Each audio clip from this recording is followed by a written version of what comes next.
Я посещаю центр с ребенком, ему 6 лет, у нас проблемы логопедические.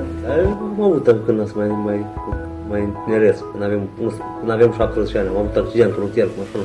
Noi am venit aici cu problema că copilul nu vorbea corespunzător destinului.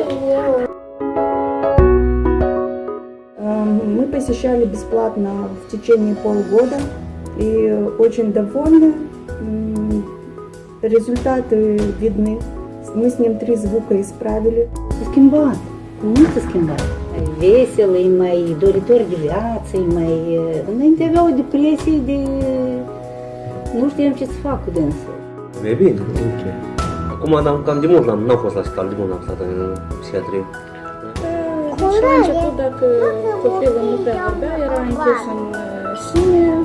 Acum vorbește mai liber, comunică cu frățiorul mai mic, îi povestește, îi arată, îmi spune ce face la grădiniță.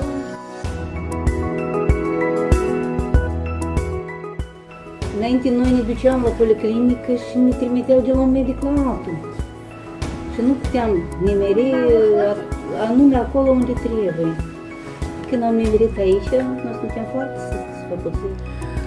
Совершенно вообще другое отношение. Здравствуйте, до свидания. Ну, даже вот по телефону они иногда даже узнают, понимаете? Înainte la poliklinică nici nu vroia să ducă.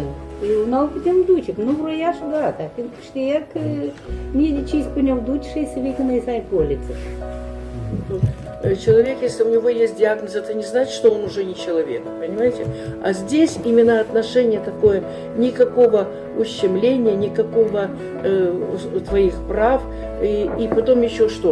Там никто не интересовался мной, например, понимаете, что я его мама. А тут все спрашивают, а где ваша мама или папа, там, ну кто есть. И вместе мы с ним приходим. Și mi-acum, e la bătari ca nu le văzut.